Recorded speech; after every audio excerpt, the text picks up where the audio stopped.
Hello and welcome back to Lorcana Villain. My name is Baker and today I've got a brand new player interview for you for the potentially greatest Lorcana player to have never played a DLC. If you've been watching the channel for a while, you'll know that I've made a few references to a testing group that I've had the pleasure to be a part of for a while, the Secret Lorcana Testing Club, or not so secret anymore. But this is a fantastic Discord with some of the best players in the game, and my guest today is JDRR, a member of that Discord, really well respected, and in my opinion, currently one of the best Blurple players in the game, and he has recently come up with a deck list that he thinks is very good. I know a lot of people agree with him, so I've got him onto the channel to talk all about it. A quick shout out to the channel sponsor, Cardmarket. If you're looking for Lorcana singles at competitive rates, then check out Cardmarket. But let's have a chat with JDRR. And here we have him, the man, the myth, the legend, JDRR. I always feel like a pirate whenever I say your name, my friend. Welcome to the channel. I just did a quick intro myself as to who you are, but we want to hear from you, but the audience will know I've referred quite a lot in the past to the Secret Lorcana Testing Club. Not so secret anymore. Like maybe, was it one DLC where it was actually kind of a secret, and then now we've got an ICL team. Yeah. The very first one, there's a podcast. Shout out to the two Scrooges and the SLT podcast. But yeah, this is a fantastic testing group that I've had the privilege to be a member of for a while and sit under the learning tree of some of the literal best players in the game. We have DLC champions. We have the North American champion himself. Some members are public. Some are still sticking to that secret part of SLTC. But shout out to some people like Harlan Sweet and Lorcana Decklists, who very much rep their colours. I've seen them wearing the hoodies in their videos. But it's so good to have you on, mate, because among all those players, you are one of the most highly respected people in that Discord. And I'm not just blowing smoke. You're here for a reason. Well, people are always tagging you like, JD, what do you think of this list? Or what do you think of this line? Or whatever it might be. And you may be the best Lorcana player to have never played a DLC, and we'll get to that in a minute. But just as a bit of an intro, welcome to the channel. Please could you tell myself and the viewers, what is your history with TCG leading up to starting to play Lorcana? For sure. So like most people around my age, we probably started collecting Pokemon cards when we were kids, right? Because that was the thing. So that's kind of what I think started everything for me, just collecting Pokemon cards, just not playing at the time.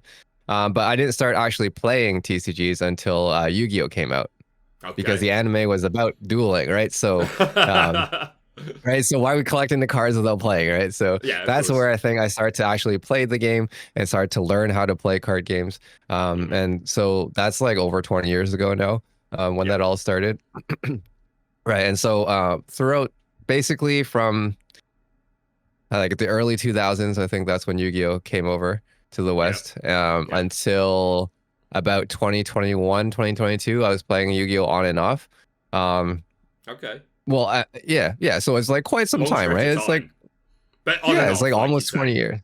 Yeah, on and off. Like, because like a lot of games, there's like some metas that you don't really enjoy. You know, your favorite deck kind of gets banned or power crept, whatever it is. So you kind of come in and out of the game.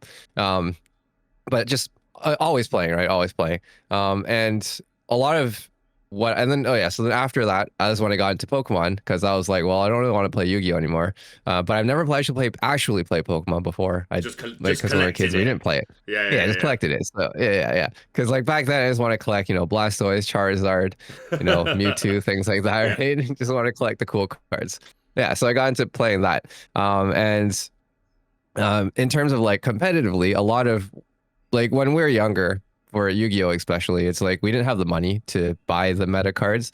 So we would just go to locals and get crushed by people who, you play Yu-Gi-Oh before. So like back then with the Teledad deck, it was like $1,000. And here I show up.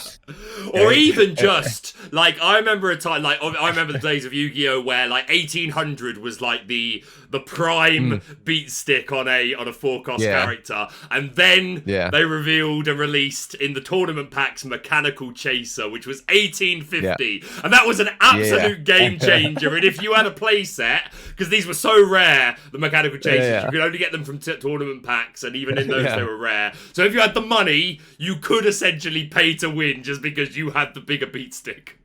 Literally, it was like the beat stick meta. Everyone playing 1800s. Yeah, literally. Yeah, good times, right? Good times. But yeah, I was like playing that into like Teledad. I was like just not even close, right? Yeah. So yeah, I was getting crushed like in real life for sure, because we couldn't afford it. But shortly after that, that's where like online simulators started becoming more popular and started popping up. So that's when I started to play a lot more online, because now we have access to all the cards without needing to pay for it. And that's where like my obsession with grinding ladders started. Okay. So that's where I guess a lot of people knew me from in Lorcana, just because back in the day there was a ladder and I would just be grinding it and you'd see my name on there, right? Yeah. So same thing with Yu-Gi-Oh, same thing with Pokemon, just grinding ladder all the time, just because I don't know, I find it fun. And sometimes I don't like the grind; it can get pretty toxic. But overall, it's just like I just enjoy playing the game and then trying to compete in that sense, just because I don't have the time with two young kids and all now to actually compete in real life. So it's more just like playing online against other strong players to know that like, hey, like I'm not washed yet. Just because I'm old I've still got it. I still got it, exactly. Love that. And like I mentioned, you, due to your schedule in life as it is, you've never been able to actually play a DLC, but you've been grinding the ladders, the Pixelborn ladder, and now the Lorcanito ladder as much as you can. And I know that you're also doing a lot of coaching and things like that. Can you tell us about that side of things? Yeah, for sure. So because I'm not able to compete myself as much anymore, and then I also made a realization in the last couple of years that I think I get more enjoyment helping other people achieve that goal of competing and topping. Because like I have quite a few students now who've topped like day 2 to DLC, made it past LCQ, even make it one of them made it to Worlds, right? So it's just like there's a lot of right. So there's just like a lot of I get a lot more pride and fulfillment out of that, because it's just like it's not just me doing it. I actually help someone else do it, and that's kind of where I'm at right now in the game. And you get to like kind of vicariously live through your students as they kind of find success, I suppose. Oh yeah, like it's weird because like when there's a big tournament, there's like 10, 20, 30 of them at the tournament at a time, and I'm just kind of like getting the adrenaline rush from each one, as opposed to just when you play yourself, it's just you, right? So it's a little strange. I bet they're DMing you like, won my first round, and you're going through like giving people encouragement and stuff like that. And exactly. I can imagine that, just because from being in SLTC in the Discord, I see how much you give all of us encouragement, and I'm super grateful for that. So yeah, a little introduction into who JD is. But you're here primarily today to talk about sort of your pet deck, your baby, as it were, which I saw your tweet recently say with a deck list, which will be on the screen now, saying that you secretly believe that Blurple is tier 0. So here's the list. There's a lot to unravel here, a lot of immediate jump out questions. But I want to you tell us the story for a start. Like, what is it you like about Blurple, and what specifically makes you think that currently it is a tier 1 deck? Funny, you said tier 0, but actually tier 1. That's what we said. Either or. Hey, either or. Hey, I need the clickbait. I'm going to put tier 0 for the clickbait. So the OGs know that my baby was actually Purple Steel that were begin with, and then like Blurple became kind of like my second baby. But the reason why I think it's like a very strong deck right now is because after the Hiram ban, right? Because Hiram was kind of like Sapphire decks were kind of just controlling the meta for like way too long. And I'm sure you can agree, or some people might not agree, but Hiram was quite the strong card, quite problematic for a lot of decks, right? Because if you didn't play Ruby, you had no way to actually remove Hiram. Like it was always drawing 4 cards no matter what, right? And so prior to the Hiram ban, all the purple decks had to play Rabbit and Snake, which we'll get into in more detail later. But like, long story short, you had to play all these draw cards because you had to keep up in with draw against these Sapphire decks because of Hiram, right? But since the ban, the Sapphire decks no longer can grind as long. They don't draw as many cards as they used to. So a lot of decks that used to struggle against Sapphire decks because they just outdrew you and just had more card advantage than you did. Now you can actually play the game against them again because now you feel like you're more on a more even field, right? Yeah. And historically, Blurple has been very good into other purple decks and into red decks too, because the thing is you can draw because you're able to ramp, right? With the blue cards, you're able to grind with the purple cards, draw cards a lot sooner, a lot faster, so that you just keep going. So first weekend of the new meta after the Hiram ban, the Battle Bear tournament, that's when you saw red purple evasives with a shark, DKP red blue, and green purple and green steel Diablos to a degree. So we're expecting that it's going to be a red and a green meta, you know? Yeah. So I was like, all right, so how do we approach this?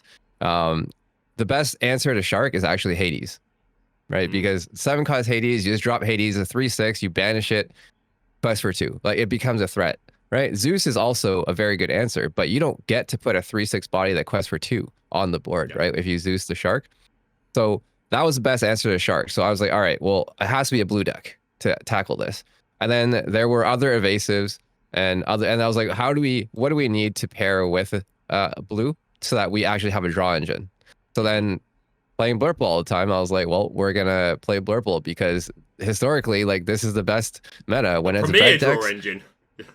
Yeah, exactly. Like, purple is supposed to be the premier draw engine, not Sapphire. Not Sapphire. Yeah, exactly. So I was like, all right, well, if this is the meta, then theoretically it should be a very good spot for Blurple, because our number one worst matchup with Amber Steel Song was not really represented at the time. Right now it's changing a little bit, but at the time, no. So I was like, all right, Blurple should be very well positioned. And that's kind of how I came about this list in total. All right, that's how I came about the list. And that's why it's also built in this way. Yeah, as you just mentioned, traditionally Steel Song has always been a bit of an uphill battle for Blurple, but as you say, it wasn't too represented at the time. So there's been a nice gap, really, the last couple of weekends where Blurple has probably been, I don't want to say it's peak because you never know what's going to change, but was in a very good position because its worst matchup wasn't hugely represented.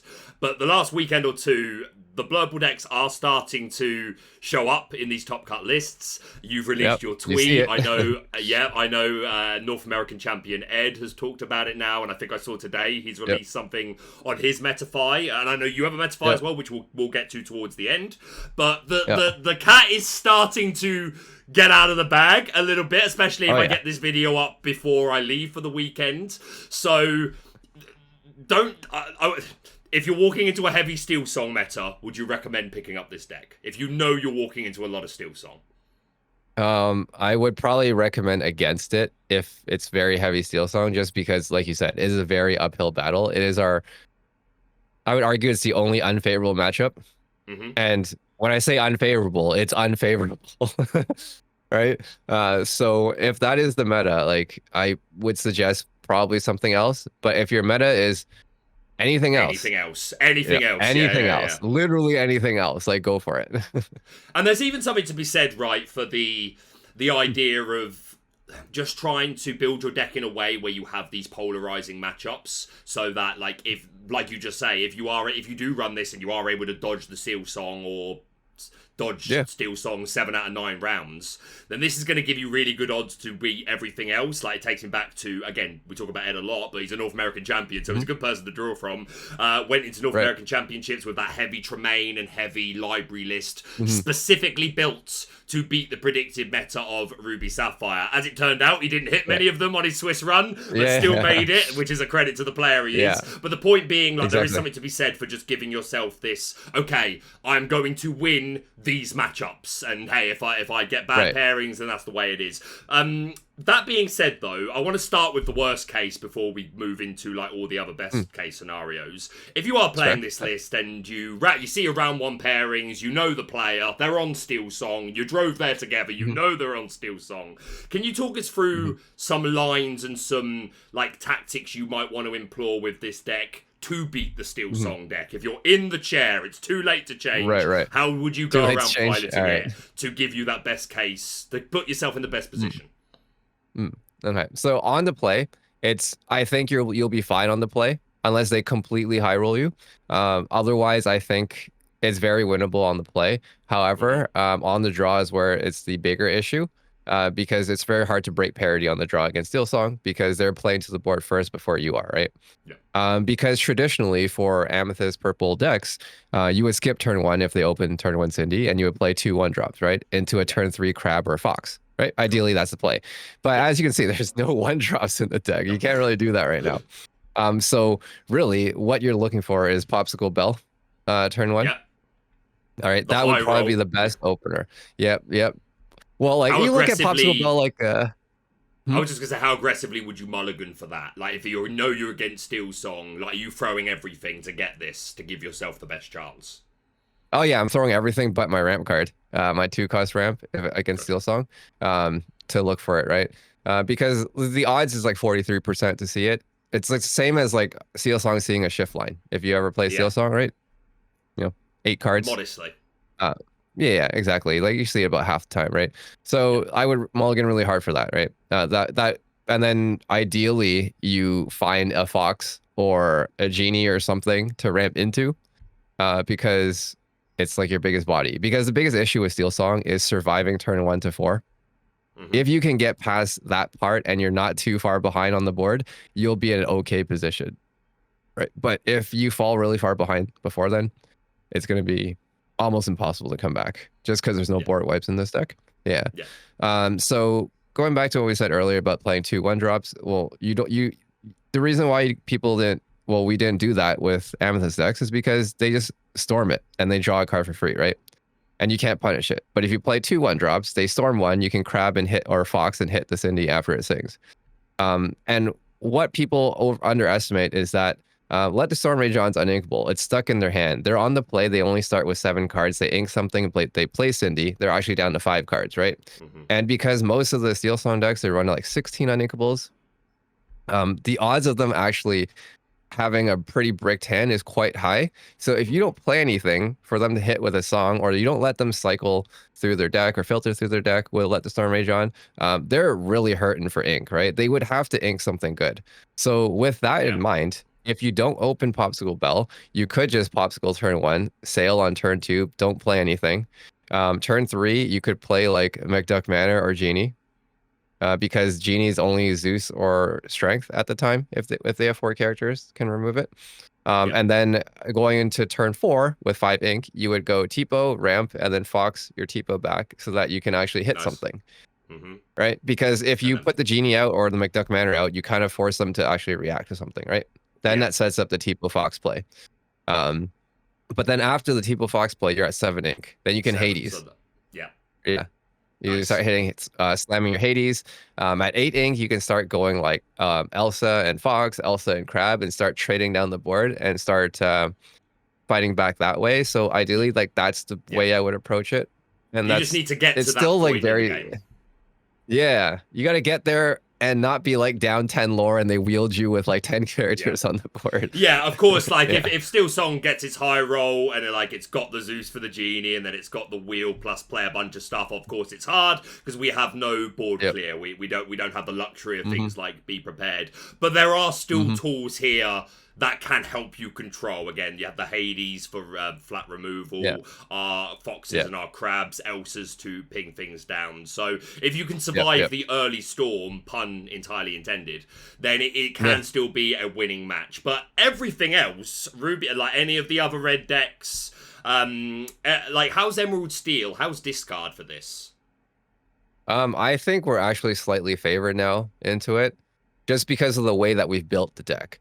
I guess we can go into how like the deck construction a little bit, right? Yeah. So with like the meta and how it was developing after Battle Bear, it was a lot of Diablo decks and Shark decks, right? So that made all the 1-drops, including the Amethyst 1-drops, which I love and they're very good, but it made them all a lot weaker than they should be. Because if you look at it, right, if you go into Diablo, you can't draw off your Amethyst 1-drop because Diablo is going to draw, or they're going to storm your 1-drop, so then it just dies for nothing. So it's like, okay, it's not very good to play there. You can't leave it exerted on the board, especially like your purple Diablo into Maui Sharks, because they just get actions back for free, right? So then your one drop's just sitting on the board doing absolutely nothing, getting no value for you, right? And then the other thing was that with the meta, with Ruby Sapphire not being the control deck that it was before, with like Sisu, Ice Block, Sapphire Coil, things like that, you no longer need to get under the decks, right? We're not trying to race decks to 20, and the decks, all the decks in the meta have moved a lot more to like a mid-range style kind of build. So that's why you don't see very many aggro decks anymore, because traditionally mid-range beats on aggro, but aggro beats on the control decks. But if there's no control deck, you don't need to do the aggro, right? And with also discard being in the meta, you don't want to be top decking into your one drops. It's like what you play red purple. How many times have you top deck into a Chernobog against a green steel, and you're like, what am I supposed to do with this? I guess I'll ink it, right? Yeah, and again, like I'm glad you get to the deck breakdown, because I think the lack of one drops are going to be the first thing that a lot of players are going to look at and be like, what on earth? Shout to Spessy, probably.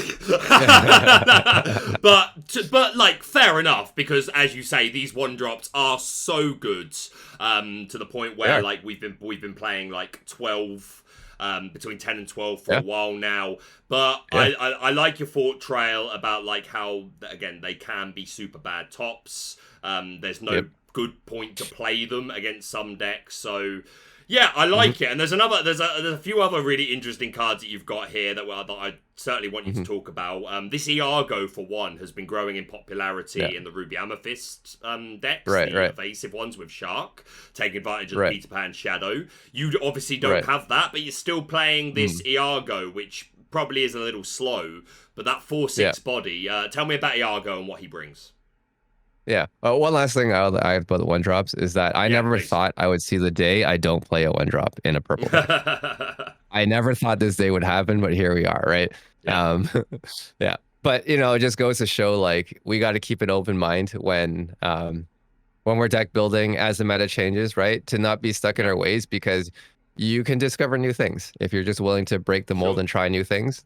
Yeah.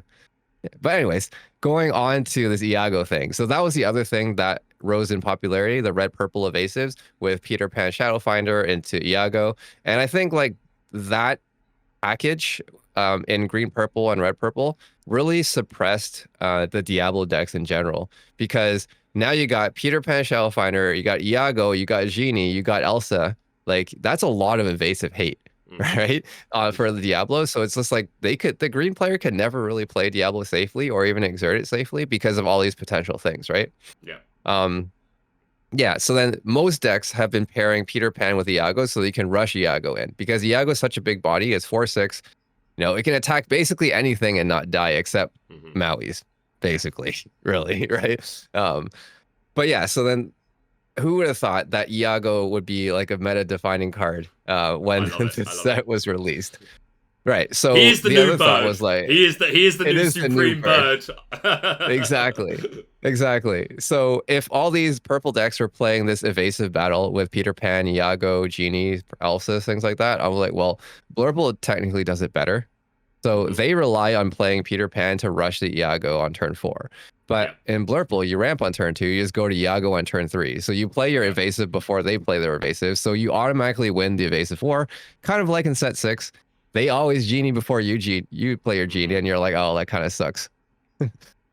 But now with Iago, we have like the premier like Genie disruption, and like most evasives, really the only thing that survives is Maui. But we do indeed have crabs, or even if it's just like maybe you need to double with an Elsa or something. But a lot of answers basically to like one of the most powerful cards in the game. I love the inclusion of the bird, and also this Floodborn Bell has slipped in there, a card I know you're a big fan of. Try and fit it in when you can, right?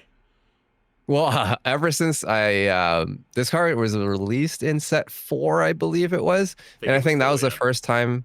Yeah. So like I was initially very high on the card, because if we go back to set 3 meta, there's a lot of challenging in the meta, right? I was like, whoa, if you can move 3 damage off a character with Bell, that's crazy, right? Kind of crazy tempo swing.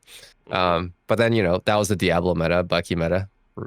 Rest in peace, Bucky. Good times. Good times. But that's when I first played Bell, and I was like, if you can pull off a Bell, this card is insane. Like it swings tempo like crazy, and you just auto win. So since set 4, I've been trying to play Bell in every deck, and a lot of people in SLTC know that it's one of my pet cards that I really love. But with the inclusion of Iago, it makes Bell even better, just because the 4/6, like we said, it can attack everything but a Maui and not die. And you force the challenge with Elsa after Iago, right? On turn 4. So you're always attacking, you know, a high priority target or whenever you need to. And then after you attack it, you Bell, move the damage off, and that just feels really bad for your opponent because they're trying to set up, but you're set up before them. And then also we got a cheeky. We actually have a good Bell to play with the Popsicle Bell package. So we actually have like a shift Bell that's worth playing, right? That's the crazy part to me. That didn't even twig straight away. But then I was like, oh wait, we can actually shift this Bell.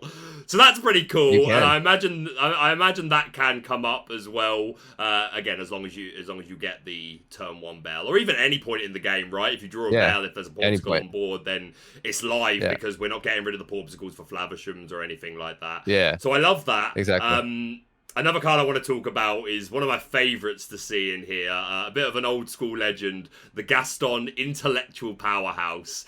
This guy is a powerhouse, and he crops up every now and then. I remember a few formats back talking to Moyen after a DLC where he played Blue Steel, and he was very much singing the praises of this Gaston. And now you find yourself recruiting his services. What led to this decision? Why isn't this a Tamatoa or something like that? Right. So, like I was talking about earlier with the rabbit snakes, which you could see is very standard in purple decks for over a year now, and you don't see it in the deck, right? And so going back to what I was saying earlier in the video, without Hiram, purple decks don't need to grind with rabbits anymore because we don't need that premier draw engine to keep up in cards, right? So that's why we're able to be flexible and play other draw cards in our deck because there's no deck to there's no need to grind that long anymore. And also it's like a 4-cost uninkable that's a 2/3. It doesn't really affect the board state when you're behind, right? You've played enough red purple to know. It's just like I wish this rabbit was anything else in the deck. Just but you don't have a choice because it's uninkable. You have to throw it out there, right? No choice. So and then on turn 6 with 6 ink, the ideal play for purple decks was like play rabbit, bounce snake. Right, that was like the best way to put a body out, you know, draw cards, keep our engine going. But without rabbit, I was like, well, I need a way to draw cards because I felt when I was building it, I was like, we're still lacking a little bit of draw. And there was no like we start off so strong out the gate. You go Popsicle Bell turn 1, sing friends, ramp, go to Genie, you know, or Iago. Then you start hitting things with Elsa and start trading the board. And then I was like, I kind of feel like I'm out of gas at that point. So I was like looking through the 6-cost characters, what can replace Rabbit Snake? And then I came down to 2 cards that I think are very good in this slot, and both can be interchangeable. It does change the way that your deck plays, but that's where I landed on Gaston and Tamatoa, the 6-cost, the new one. But after testing both, I like Gaston a little bit more. I know it's uninkable, yes. However, it is guaranteed card draw for one, right? You play it whenever, you always draw one. And you can mold your hand for future turns to pick what you need for later, right? Scry 3 is very strong. As you saw, Red-Blue playing Visions is a very strong card. Just being able to find the cards you need for next turn, right? And the other thing is with Red-Blue cut not really in the meta, or they're in the meta, but they're not playing like Ice Block Medusa, Ice Block Sisu, Sapphire Coil Sisu, stuff like that. 4 strength is very strong yet again. Right, like outside of Along Came Zeus, nothing gets rid of Gaston on turn 5 when you ramp into this on curve. So guaranteed Gaston is drawing a card and questing for 3, which is a humongous body. Like that's a big chunk of lore, right? That's gas. Like 3 lore is nothing to. It is gas. So that's where I landed on. I was like 6-cost Rabbit becomes Gaston, and then you just find more gas, and that's also why that also led to not playing one draws because now every card that you draw is gas. Every card that Gaston sees is gas. Yeah. So just everything is just good. Yeah, just looking through the deck, as you say, like, you know, a couple of exceptions, T-pose, but like by and large, everything here is impactful. It's either affecting the board state or it's just drawing you more cards, putting on pressure in different ways. And 4 copies of Finders Keepers here as well. And I'd like to congratulate you, JD, on raising the price of Finders Keepers Enchanted. Wasn't my fault. I mean, I don't know if I believe that, JD, but I'll tell you one thing. This is the only Enchanted I've ever bought was Finders Keepers, just because it's got Iago on it, he's villain related, it's pretty, I wanted one. And I paid like 50 euros, like, quite a while ago. So about 35 Great British pounds. And I saw the other day someone posted a screenshot, like it was $50 and now it's 150 or something like that. Some listings anyway. So yeah, well done for that. And 4 copies might seem a lot, but I imagine this is just to like give you more, like again, more odds that you're going to find these impactful cards, meaning you can ink them and know that you've still got others in the deck. Like this looks so neat in general. 2-line special, as I like to call it, and 4 counts of everything bar the bell. Yeah. Oh, actually, my updated list, not the one I post on Twitter, no longer uses crab because oh, and crab, sorry. Yeah. It was like 2 crab, 2 bell, right, in the list, right? But right now I'm just playing 4 bells instead of 2 crabs. That's part of, you know, the old purple player in us wanting to play crab because you get value trades. But as I played more of the right, me too. But if we look at the deck, like what is value trading with crab apart from the Tipo? I was like nothing. So eventually I cut it because Bell is a bigger and better tempo swing. It is basically crab, right? If you can attack with, you can use Bell's effect. It's basically crab in a way, right? So yeah. So that's kind of where we're at. Like I just like 4 of decks that are super consistent 4x15 because your deck is always doing what it does. But anyways, back to Finders Keepers. Without Rabbit in the deck, we still need a way to draw cards. And Finders Keepers is an inkable draw card, draw 3, 5 cost, draw 3, right? If it's a matchup you don't need it, you can ink it. Unlike the Rabbits, it's just stuck in your hand forever, right? So this you can just ink it if you don't need. Otherwise, Finders Keepers is a great card because yes, it might look bad at the beginning to play because you're not impacting the board. But think of it more as like you're taking a turn off to set up for a future turn, which is really what a blue deck does. Right? They take turns off to ramp to set up, and then after that, they just go over the top and just explode out the gate, right? And the deck is kind of in that way as well, played in that way as well. So taking a turn off to draw 3 is not a big deal. You also have Popsicle Bell. If you just happen to Finders into a Bell, you play a 3/3 for free. You're like, hey, I lost nothing, right? Yeah, and it makes sense as well as like it is a turn off, but sometimes turns off aren't a bad thing, especially if it's like if you've got a board and you don't want to play into a B prep or something like that, then it's fine to just draw cards and don't put anything else down, right?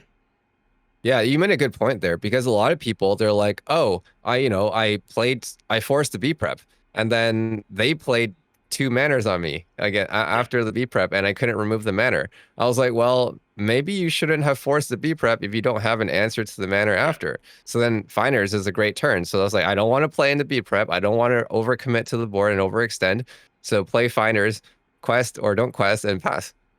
Right, just set up for later. And not to mention, like, we're in a blue deck, there's good odds at the mid to late part of the game that it's not even a turn off. You could probably find as keepers and then play a genie or play a bell or something like that. Like, that's not unrealistic.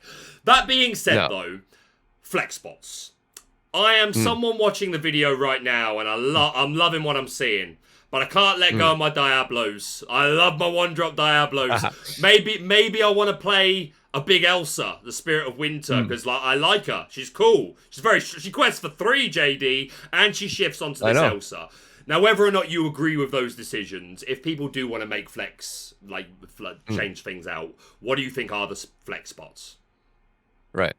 To start, I think that everyone should, like, at the end of the day, this is a game, and everyone should play the card that they love. Like, I'm not one to tell you to, like, don't play that, right? Unless, obviously, your goal is to have the most streamlined, optimized list to beat the meta, to win an event, okay, fine, I'll tell you. But if you just want to play for fun, play your pet cards, do what you want, right? I'm not here to tell people don't do things like that, right? Sure. But the flex spots in the deck is just like, McDuck Manor, you don't have to play locations. Popsicle Bell, you don't have to play that. Finders Keepers is fairly flexible as well. The purple Bell is also fairly flexible. Like Iago and Bell kind of come together as a package. So if you don't want to play Iago because your meta is heavy steel, for example, then you could look at cutting down Bell and adding crabs back, right? You can cut the Popsicle Bell package and McDuck Manors for 1-drops. You can you can cut Finders Keepers. If it's all steel, you don't really need more draw. You can cut down on that. You can play Let It Go, like for more removal. You don't have to play Gaston. You can play, like I said, Happy Toa. You can do that. Hades even, like, I wouldn't advise against it. It's your only removal on a body. Yeah. But if you wanted to play some Elsa's, maybe you cut down some like Hades if you wanted to fit it in, right? So there's like a lot of cards I think that are very flexible. The only thing I would say is don't cut the most important cards in the deck, which is your 2-cost ramp. Yeah. Genie. Mm-hmm. Goat. Fox. Elsa, the Fifth Spirit, and Friends on the other side. And even then, everything else still be like, again, thinking about, okay, if you want to take out Hades, how are you dealing with other issues? So exactly. change what you want, but like be aware of where you're making yourself weaker, and what it is you want to achieve. Like exactly like you say, like I'm a big I'm a big fan of, hey, if you like Big Elsa or you want to play your pet decks and include some fun cards, do it. But if your intent is, no, I want to win, like I've got a big event, I want to win, then you would advise sticking closer to this. Are there still some change? Like if I said I want to fit 4 Diablo in here, does that make the deck infinitely worse? No. I think if I was to fit Diablo, I would just cut the McDuck Manors, because that, in my opinion, the Manors are probably the worst card in the deck anyway, and the most inked card, because it's just kind of like a hedge towards red decks. Yeah. So like you were alluding to earlier, like if you're gonna go into it, especially in a 2-game format, like I want to get as many 2-0s as possible. So I'm gonna play all the good cards against the decks that I'm most likely to 2-0. I want to increase my odds there, right? Yeah. So it's just like, yeah, you can cut the McDuck Manor. Or if there's not a lot of red, you can play the Diablo there. That shouldn't impact the deck very much because, you either ink it or you play it. It's not going to change too much. Love that. Like, so like the thing is like, it's an inkable card, right? So like the downside of an inkable card in your deck is very low because if it's the wrong matchup, you just ink it. It's not a very big deal. It's not like you're playing, like you said, 8-cost Elsa or like the Merlin Shift or something like that. Like those are very situational cards that can be good in situations, but in the wrong situation, you can't get rid of it. It's just stuck. Yeah. Right. So that's why I like inkable tech cards, and I tell my students all the time, and people, it's just like, if you're gonna play a tech, play an inkable one, right? Because it's never gonna brick you when you draw it in the wrong matchup. Yeah. Makes an awful lot of sense. I'm sure that you would advise anyone, though, at least give this a try. Like, try not running the 1-drops. Try not relying on your Rabbit engine, and that's how you're going to grow as a player. And see how this feels to start off with. JD, I feel like we could talk for another hour plus on Blurple. I know your mind is great for it, but we want to leave them wanting more. Is generally my philosophy. And my understanding is you have a couple of guides out there in the world that are completely free, but also for people that do want to support and sub to your Metafy, there's a Discord for you and your students. Could you tell us a little bit about your Metafy and what you've got on offer, both paid and unpaid? Yeah, so on Metafy, I have 2 guides, a Purple Steel and a Blurple guide, completely free. They're about 3 to 4 hours in length. So it's it's a lot of written content, but also video content on there. Video as well. So yeah, video as well. So the video is more like gameplay commentaries where I commentate over someone who sent me a video where they played on stream at a tournament or something, right? So it's just like helping you learn the deck, but also talking through the lines, what you want to be thinking of. So I have 2 in-depth guides there, just completely free for you guys to consume and just watch content. And if you wanted to support me, there are what do you call it? Paid tiers on my Metafy that you could subscribe to if you want to get access to Discord. Because in the Discord, that's kind of where all the brewing happens and all the magic happens, right? So this list didn't just come about, in the middle of my sleep, right? We have right. So like that's where like all the strategy, all the new brews, all the crazy ideas start happening at first. And then because there's so many of us in there, we start testing it. And then that's where we get feedback really quickly about what's Yeah. working, what's not working, right? That's how we continue to iterate and optimize the list so quickly. And that's how we're able to push out lists so quickly. Yeah, so that's kind of what you get. And also in the Discord, like you will see me streaming, I don't know, anywhere between 1 to 3 times a week in the Discord. Nice. So then like so most times like people who are in the Discord just hop on stream, we talk through what I'm trying to do, what I'm thinking. You don't there's nothing extra. I'm not charging you anything extra or anything like that. I'm It's just just there part to of the help you, right? We're Discord. just having fun. People Yeah, we're can just hanging talk, out, right? Or they can lurk and Yeah. just watch some games and listening to the conversation, that sort of thing. Yeah. Awesome. So that's kind of like a little sneak peek into the Discord about what goes on in there on a daily basis. Love that, and that'll all be linked down below. But love that, like, I love that you've got something. I'm a big supporter of content creators monetizing their time and their knowledge and, well, time really, like you say, the amount of time that's gone into it. But I also love that you've got a couple of free guides out there, which I'm sure a lot of people watching this now will absolutely be downloading. You'll have to let me know if there's a surge of downloads for your guides. But yeah, we can talk about this all day, but let's leave them wanting more. Go check out the Blurple guide and Amethyst Steel guide, and if you can do so, support JDRR, join the Discord. Really, a huge vouch for this guy, really wonderful person. Before I let you go, my friend, a couple of things. I'm a big Disney fan, as I'm sure you know. I don't know how much of a Disney fan you are, but if I could push you for a favorite film, favorite character, and a favorite song, what would they be? So growing up, my favorite movies were Peter Pan and Beauty and the Beast. Nice, right? nice. I don't I don't know why they're my favorite growing up. They just were. Great. Classics. Classics. Yeah. But as I got older, I think that out of the two, I would say Beauty and the Beast is probably my favorite, just because of the story behind it and the message behind everything. I think it hits a little closer to home than Peter Pan. So so that's where I have a little bit more a connection to.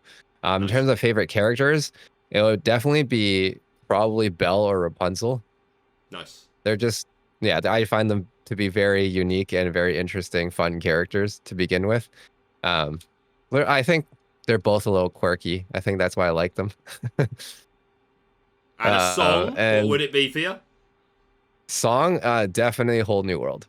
Okay, nice. Yeah. Classics. Yeah, classic. Like, that is probably my all-time favorite song. I mean, if you ask my daughter, though, Let It Go is her favorite.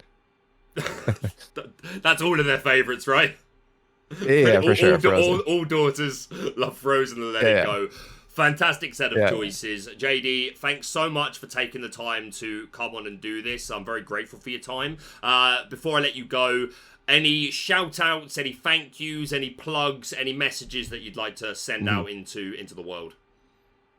Yeah, so first thing I forgot to mention before as well is, like, if you're gonna pick up this deck is catered towards more of the top meta.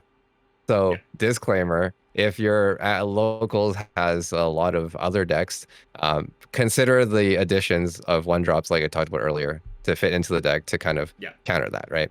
But first of all, I would like to thank you for actually inviting me on the channel.